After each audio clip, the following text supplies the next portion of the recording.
You're listening to a Frequency Podcast Network production in association with CityNews.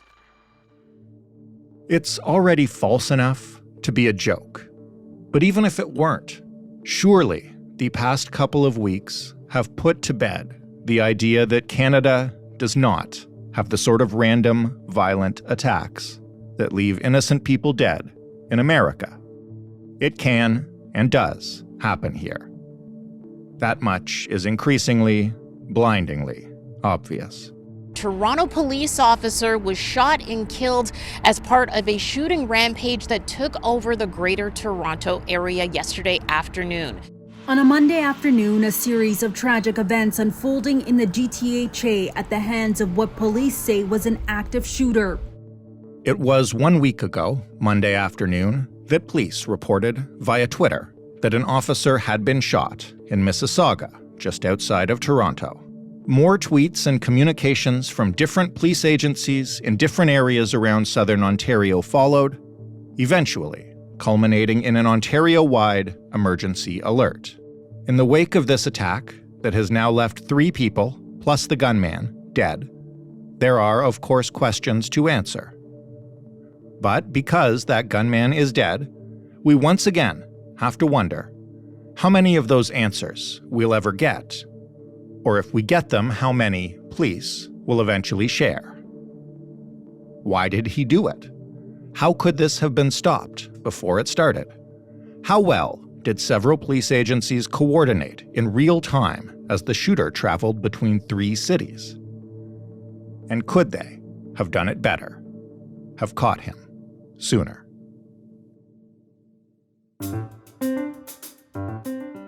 I'm Jordan Heath-Rawlings. This is The Big Story. Wendy Gillis is a crime and police reporter at the Toronto Star. She and a team of journalists have spent the last week trying to get those answers.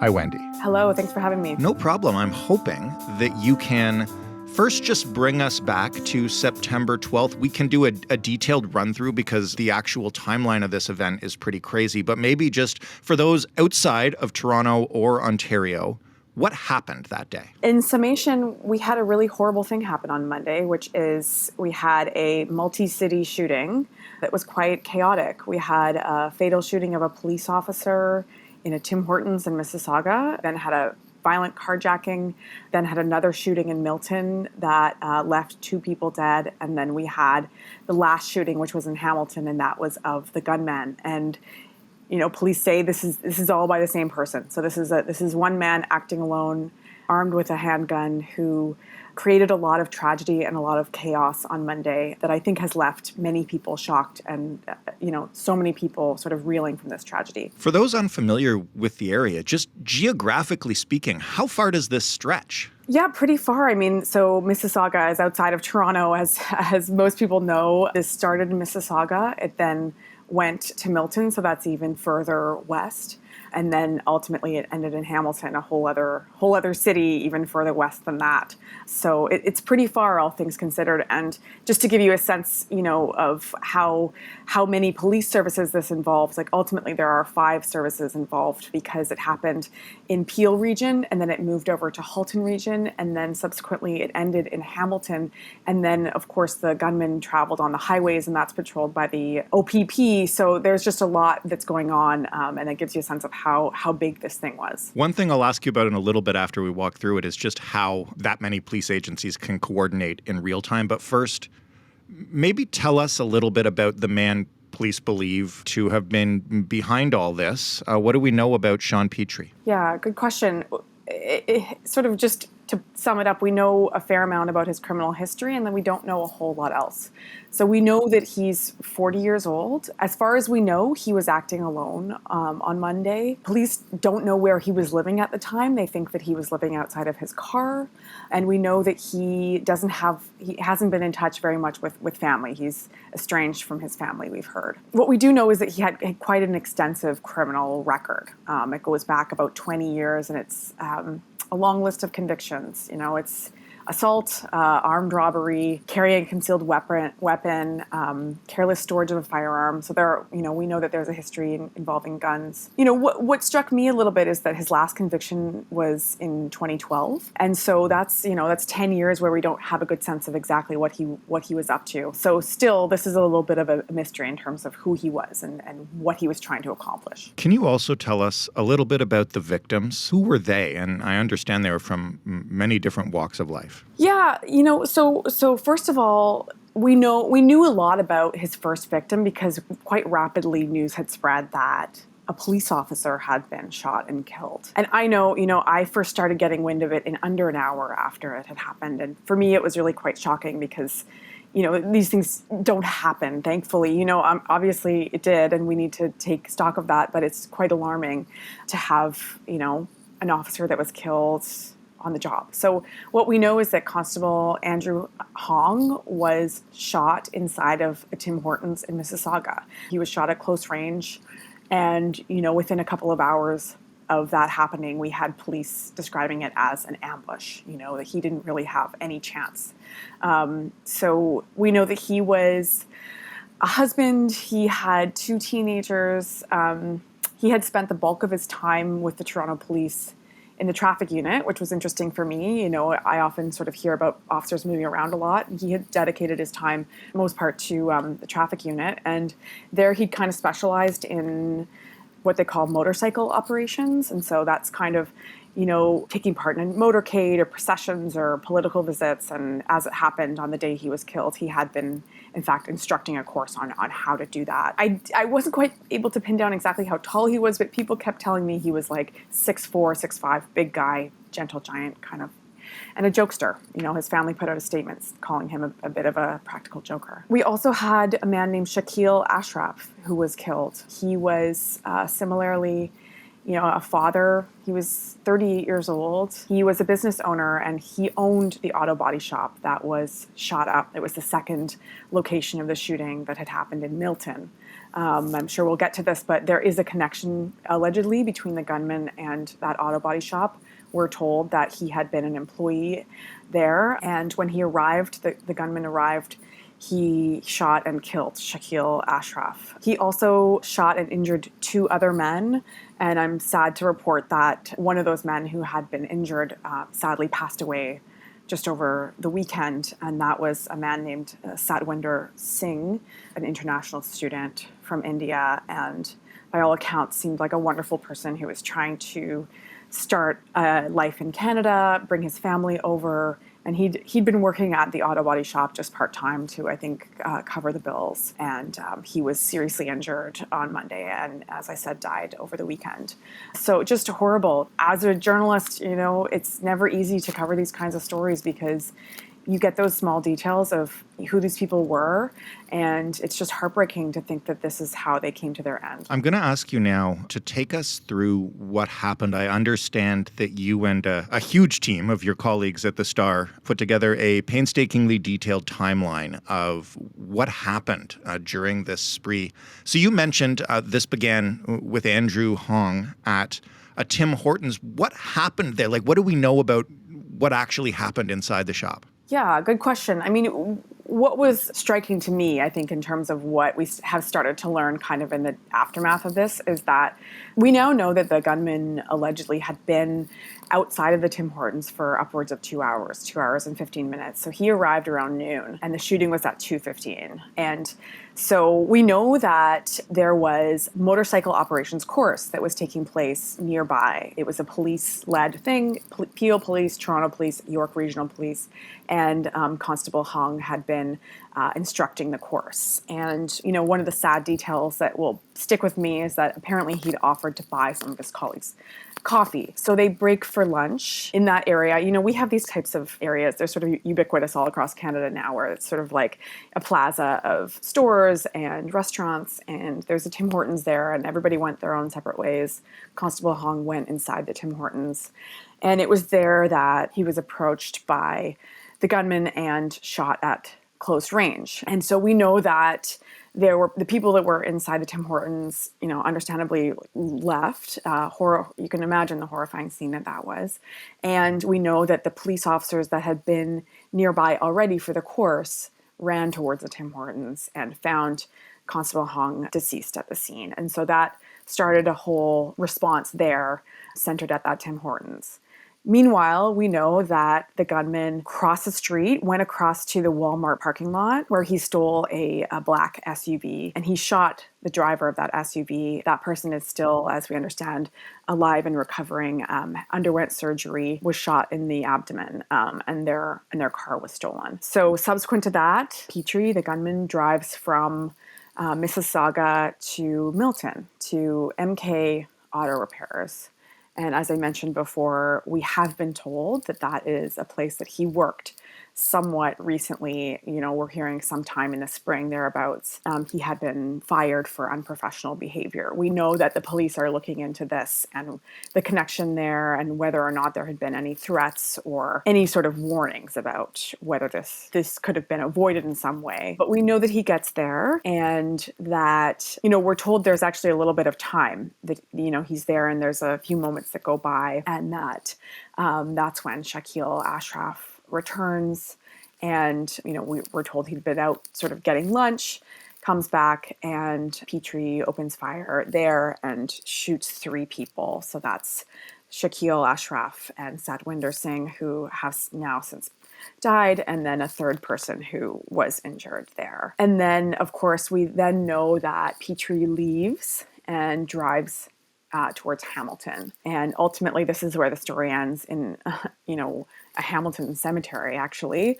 where police are able to track him down and are in a shootout, basically. We know from the Special Investigations Unit, which is the civilian police watchdog that's now investigating his death, that he was involved in an exchange of gunfire in the cemetery, and ultimately he was fatally shot. This is maybe surprising to some people, but it is protocol. After police shoot someone, they rush over to them, put handcuffs on still, and then start trying to give life-saving measures. So we know that they started CPR, but he did die at the scene there. So, and this is all taking place over the course of about 2 hours. So it all starts at about 2:15, and then we know that by about 4:30 he has been shot dead.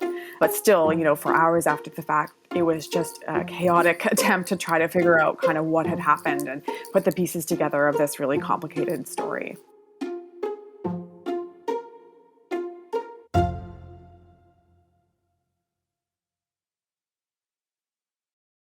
I want to ask you about police communication with the public during this. And, my experience is possibly anecdotal, but I know that as the story was unfolding on that afternoon, I had seen a tweet from the police service announcing that an officer was down.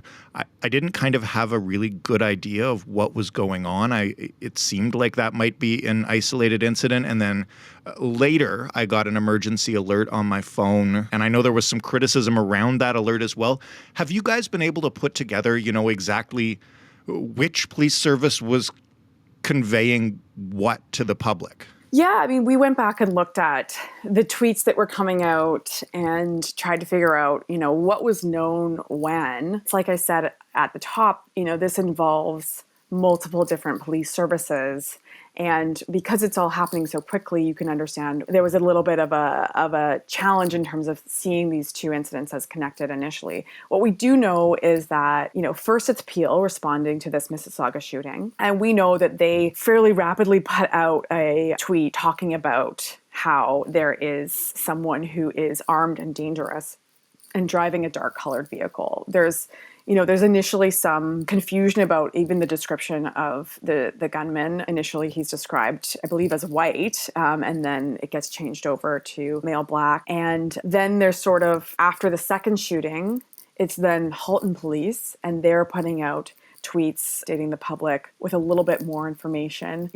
Suspect fled the area, black Jeep Cherokee, all caps, armed and dangerous, do not approach.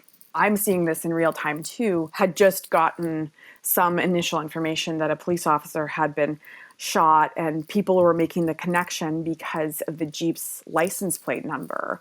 And we see that it's the same. And so I remember thinking, oh my gosh, this is a situation that's still unfolding. Like this is serious. This is happening as we speak, kind of. And then I know that at some point, Peel Police put out a more detailed description, male black, thin build, saying that he's wearing all black except for a yellow construction vest. And they put out a security image of him that we know actually was taken from that Tim Hortons, just because it had just happened in Mississauga. And then, of course, there's the emergency alert that you got, Jordan, and that I did too. I didn't realize till after the fact that I'd also gotten it. It first went across Ontario, and it's warning that there is an active shooter, armed and dangerous. And you did allude to the fact that there was definitely some questions raised and some criticism about that alert that went out. And of course, we're having these much bigger conversations about how we use this tool, whether it's for Amber Alerts for missing children, or of course in Nova Scotia, the lack of public warning for what was unfolding there in 2020. And, I can see both sides of this. Like the criticism of this was that there was pretty limited information. There wasn't a whole lot about, the model of car, the license plate wasn't included. There wasn't a description of the suspect. And so I think the criticism has been, okay, what was actionable about that? I think on the other side, it was sort of like time was of the essence, and it was imperative that something get out. And I think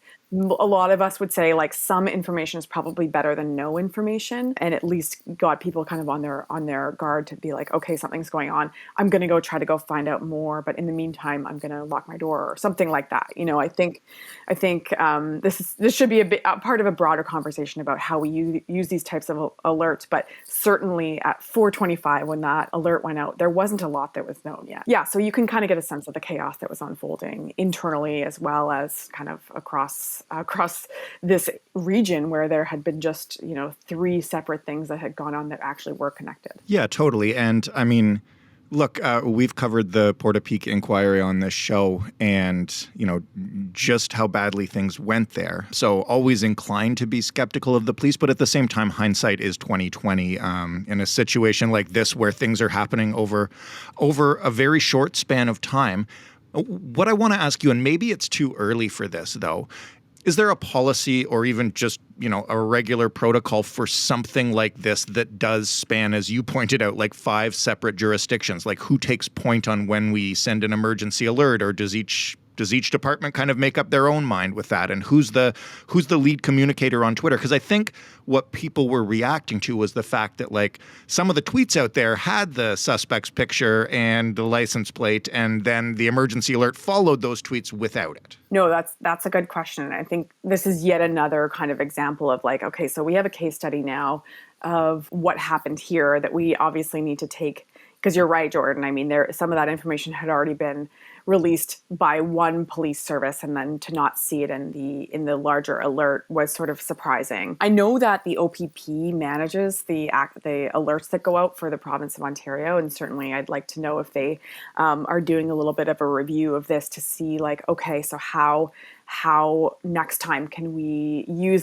some of the information that's already out there? Because Twitter really has taken the place of, all right, so this is one of the first places that police services will now go to communicate information, because it gets it out so rapidly, in part because the media is, I subscribe to all kinds of tweets. When the police service puts something out, like I get it on my phone right away, and I will then retweet it or disseminate it. So it's a hugely useful tool. And also we need to be making sure that there's some coordination for these types of incidents that, as we've seen, can very quickly span multiple different jurisdictions. Thank you for walking us through everything we know about what happened so far.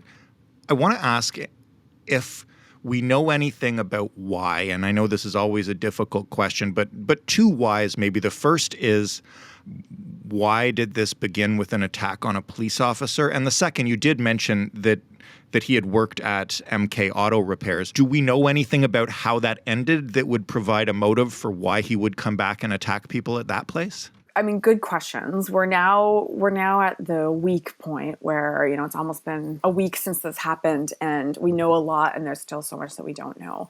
There's definitely, so within I'd say a day or 2 of this shooting, I started hearing from some of the, police officials I was speaking with that this may have been a targeted attack on a police officer. And sure enough, by Thursday, we did have several chiefs of police saying, the working theory right now, or at least from what they take from the evidence so far, there does seem to be an indication that Sean Petrie had been waiting for someone in uniform. He'd been waiting for a police officer. And, what I think we can take from the 2 hour and 15 minutes that we know that he was there, that potentially he was waiting out for a police officer to walk in the door. We don't know if he, there were many questions that had been asked at the press conference last week about whether he had targeted Constable Hong specifically. And I think what we know as of now is that the police believe he was waiting for a police officer.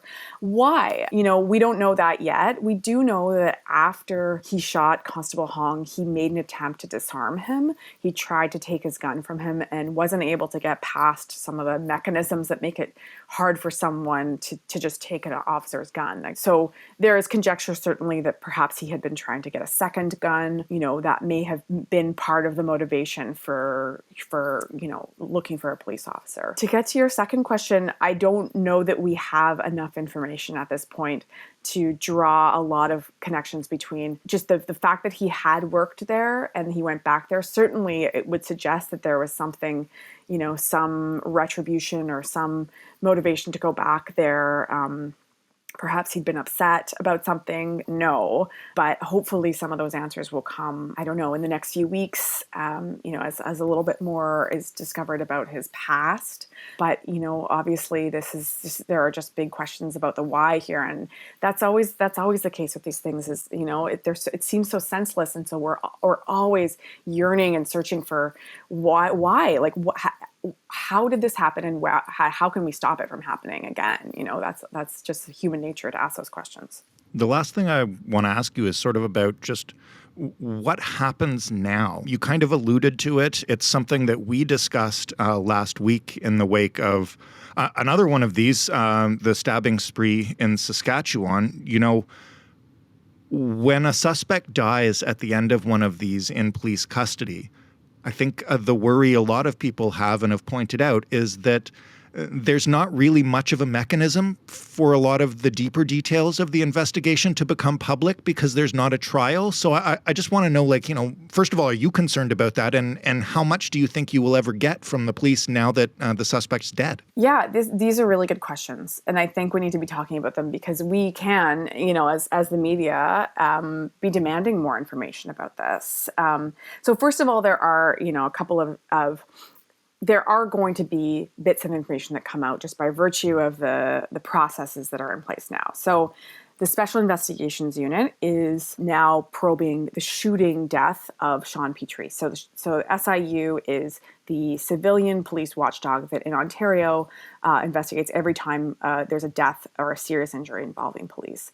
And they will put out detailed report on what happened here. And so we will get that report. And in recent years, they really have been providing more transparency around their investigations. And, that can mean video, that can mean photos, and that usually is like a very detailed narrative of what transpired. Now, their purview is only the death of Sean Petrie. So to the extent to which we will find out about shooting in Mississauga and then the shooting in Milton, I think that will be quite limited from the SIU because they will really only be looking at that one death. What I do know is that, unfortunately, we have had similar situations. I know a few years ago when we were covering the Danforth shooting, that was an incident where the SIU had been involved and the Toronto police ended up putting out a big report on what happened there. And I think it was to kind of step in and say, we know that the public wants to know what happened in this case and deserves some answers. And because the person responsible is deceased, we'll never get a trial. So here's what we do know. And they did put out some information about the gunman there and, a really detailed accounting of what had happened that night and the response. So what I'm sort of hoping is that maybe Peel Police, which is sort of the lead police agency involved in this, they might consider doing something like that to get a little bit more of a a public accounting of what actually happened. That being said, I mean, I know that we'll be pushing as the Star to keep covering this. We'll want to be talking to more people. I think a big question mark is what's been going on with Sean Petrie in the last 10 years, as I alluded to. That's a little bit of a gap in terms of our knowledge. But certainly, I mean, I think sometimes the lack of a trial can be a blessing. Sometimes that means that the people involved can move on a little bit quicker. They don't get dragged through a very lengthy justice process. But of course, it also means that there's no there isn't kind of the ending that can come with trial where, if there's a guilty finding or someone gets put away in jail for a long time, that can help with closure. So, of course, without that, that's not going to be possible. But at the same time, I think, hopefully there'll be some mechanism to get some answers and some closure and I don't know. I'm not sure what justice looks like here. I guess just finding out a little bit more about why it happened. Wendy, thank you for this, and thank you for your continued efforts to answer the why question in the months to come. Thank you very much for having me. That was The Big Story. For more big stories, including stories on random, violent attacks that many people would hope don't happen in Canada, you can go to thebigstorypodcast.ca. You can talk to us on Twitter at TheBigStoryFPN or via email hello@thebigstorypodcast.ca. And as always, you can find this podcast wherever you get podcasts. You can rate, review, like, subscribe, follow, whatever language your favorite app uses. Thanks for listening. I'm Jordan Heath Rawlings. We'll talk tomorrow.